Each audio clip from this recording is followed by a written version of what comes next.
Sejam bem-vindos a mais um Além do Arco-Íris. Sidney Fernandes e Carlos Luz. Olá, amigo, olá, amiga ouvinte. Aqui estamos para mais um programa Além do Arco-Íris, com reflexões em torno da doutrina espírita. Rogamos ao Senhor da vida, abençoe os nossos propósitos de bem servir.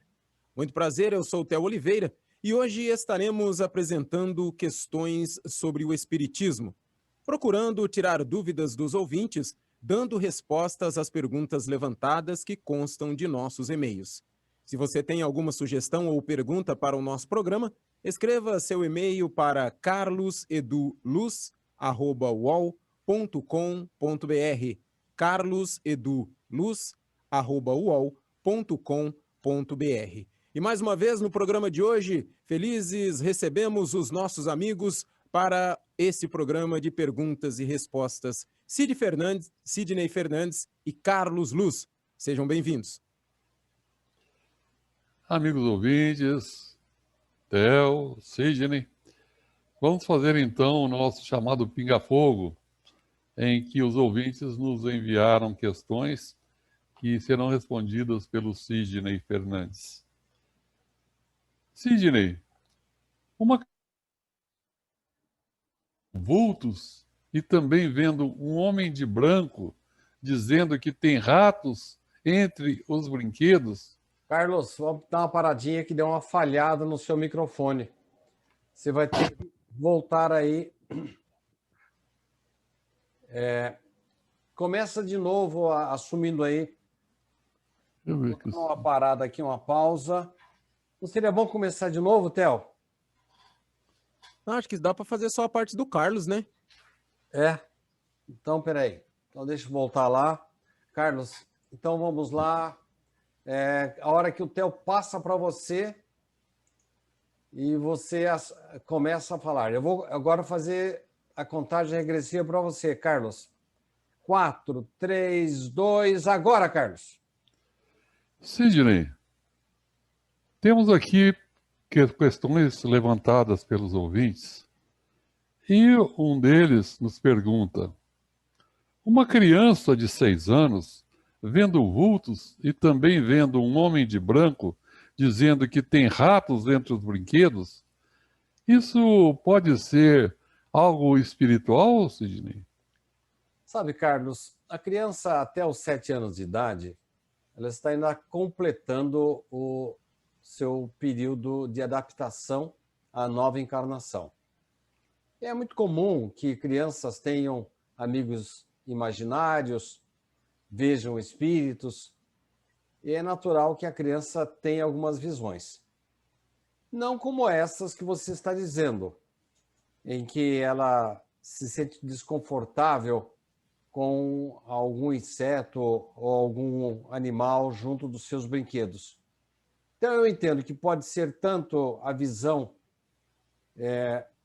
uma visão que a criança interpreta dessa forma, como pode ser uma eventual relembrança de algum fato desagradável na sua vida anterior, ou mesmo no seu desdobramento espiritual. Mesmo considerando, Carlos, acima de tudo, que as crianças contam com uma proteção especial da espiritualidade.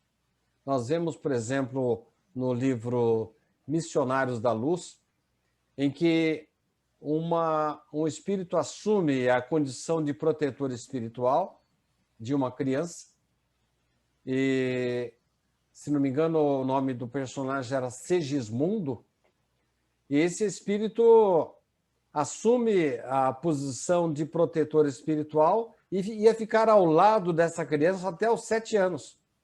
A partir dali, se afastaria, dando-lhe aquela chamada liberdade vigiada. Então, eu entendo que as situações em que a criança se sente desconfortável com a eventual visão ou relembrança seja a exceção, porque a criança sempre é muito protegida pela espiritualidade, Carlos. Ok, Sidney. Então, uma outra questão dos ouvintes. Ele pergunta aqui: quando o pai e filho não se simpatizam, mas se respeitam e não brigam, estão cumprindo o propósito reencarnatório de se tolerarem ou não estariam, Sidney? Carlos, Richard Simonetti costumava dar muita ênfase a essa situação. Inclusive, ele contou o caso de uma senhora que, durante a vida inteira, tolerou o marido. E ele critica com veemência, porquanto não basta tolerar. Tem que haver um congraçamento, tem que haver a reaproximação entre marido e mulher. No caso que você citou, eu entendo que eles estão se respeitando, evitando a briga, estão no caminho certo para a proposta do planejamento reencarnatório que eles assumiram. Mas não basta a tolerância, né? Haverá necessidade realmente de superarem as desavenças. Esse é o objetivo da presença dessas criaturas em nossa casa. Não basta a gente tolerar o outro, nós teremos que sempre fazer todo o possível para a reaproximação, o congraçamento. Porque Deus não nos coloca dentro de um lar para a gente simplesmente para sofrer ao lado de uma pessoa de um desafeto.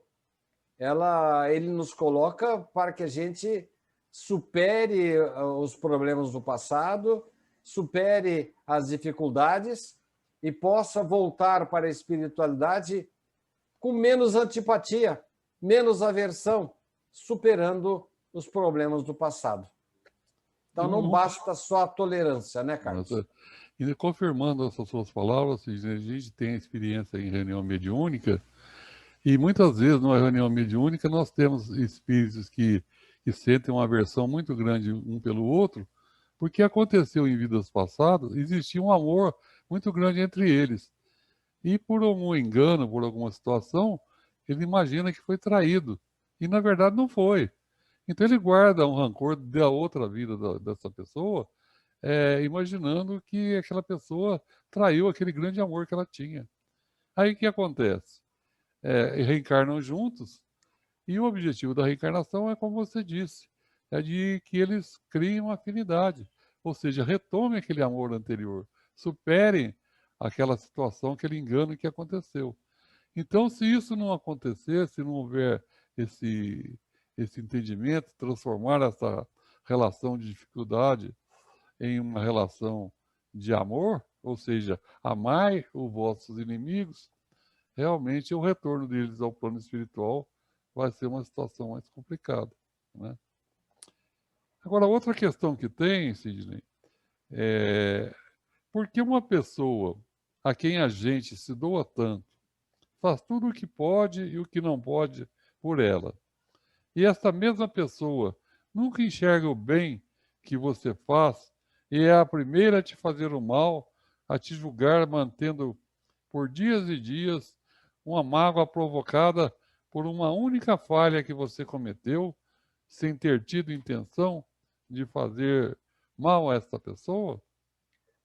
Carlos, eu vi uma certa ocasião um texto de André Luiz que nos recomenda, e esse texto depois foi estudado por Richard Simonetti, que nós devemos ver nessas pessoas criaturas doentes, criaturas que não têm o condão de enxergar o bem.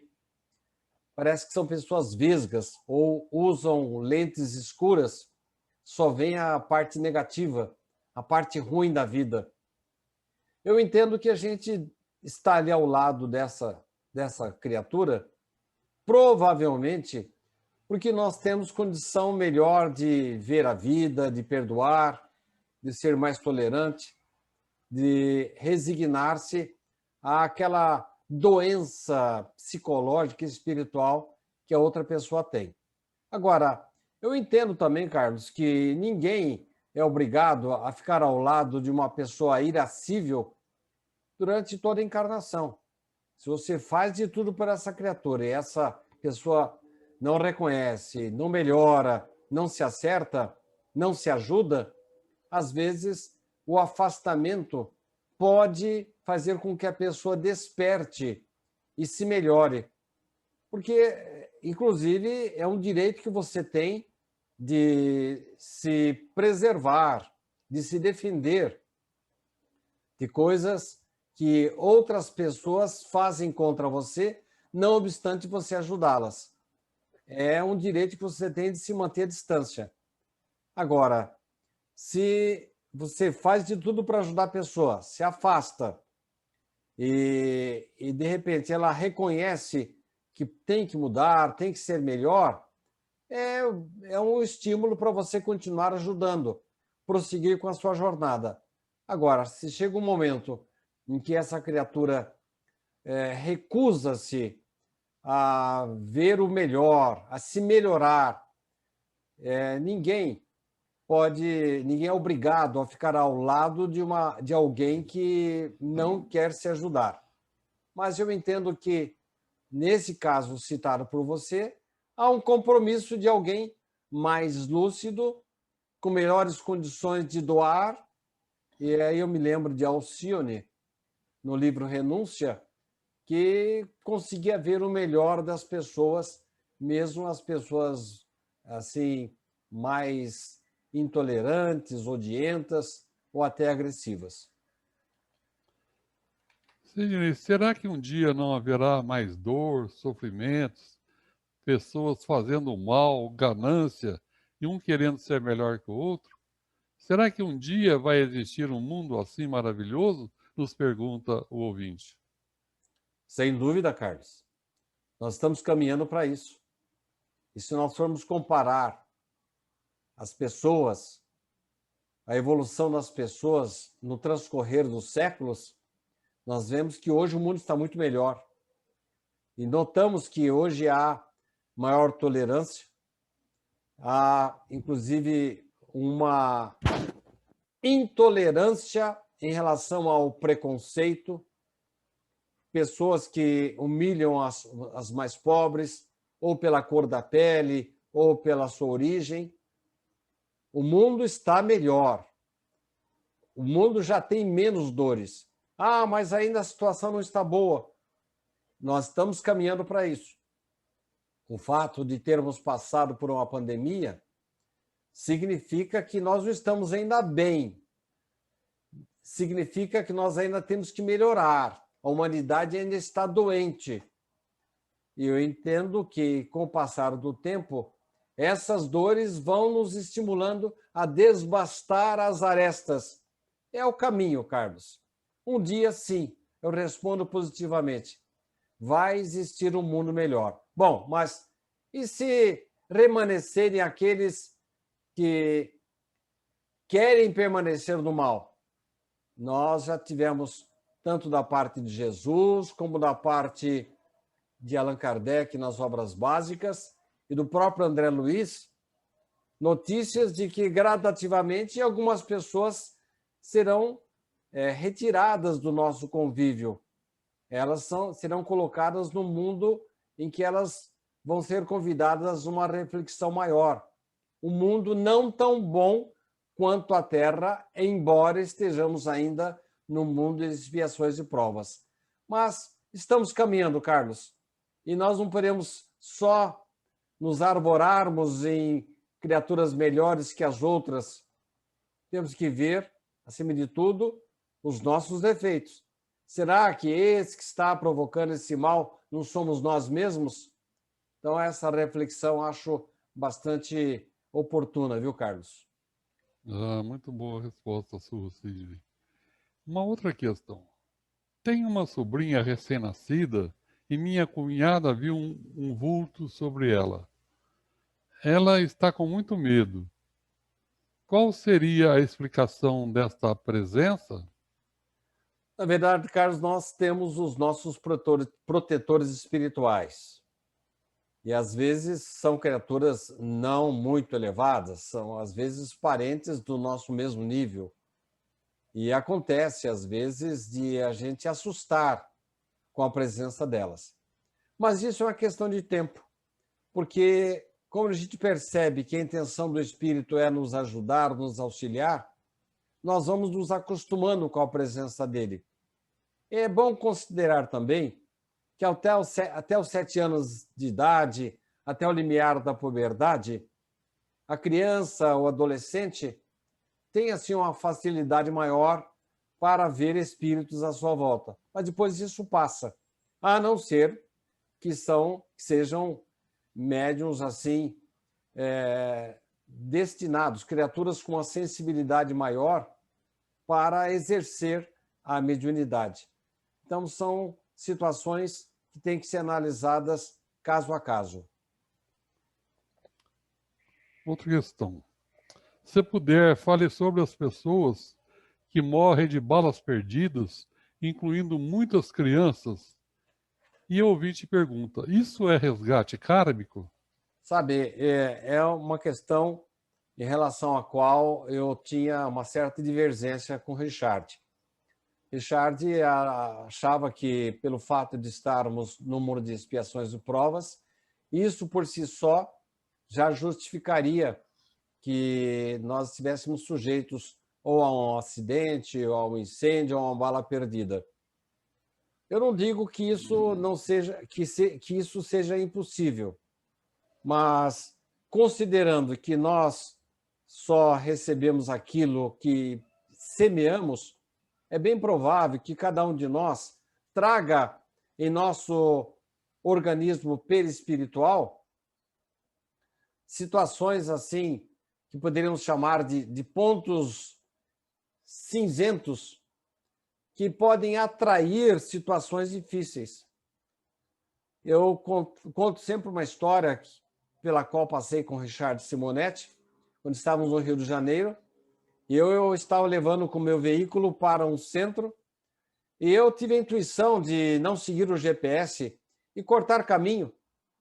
E quando chegamos ao local, descobrimos que se eu tivesse me mantido na rota normal, a rota natural que o GPS estava me oferecendo, eu poderia ter passado por uma situação de conflito entre policiais e traficantes.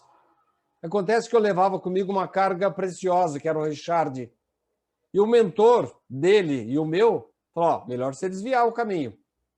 Então, quando o indivíduo tem mérito, não tem aqueles pontinhos cinzas no seu perispírito, ele pode ter o impulso, a ideia de a criança não brincar na rua naquele horário, de ficar dentro de casa, de usar um outro caminho, ou não ir para uma viagem de avião, como aconteceu no caso lá do Boate Kiss. 2 jovens que, inclusive, haviam participado da organização daquela festa que culminou com aquele incêndio pavoroso, eles não puderam comparecer à festa. E eles foram poupados. Então, eu entendo, Carlos, que sempre quando ocorre uma situação dessas, alguma coisa a gente fez para justificar, porque senão os espíritos tomam providências, como aconteceu com Richard, de se desviar do caminho para não sermos expostos a balas perdidas, a acidentes ou mesmo outras coisas mais que possam vir a nos prejudicar. Sidney, ainda confirmando esse seu pensamento aí, o orar e vigiar, né? Sem dúvida. E que o Evangelho recomenda, quer dizer, se é vigiar, é porque existe possibilidade de que alguma coisa aconteça por imprevidência, né? Então, eu confirmo isso que você falou. Agora, a Europa estaria resgatando o passado de intolerâncias e colonizações exploratórias com a atual imigração em massa da população muçulmana, Sidney?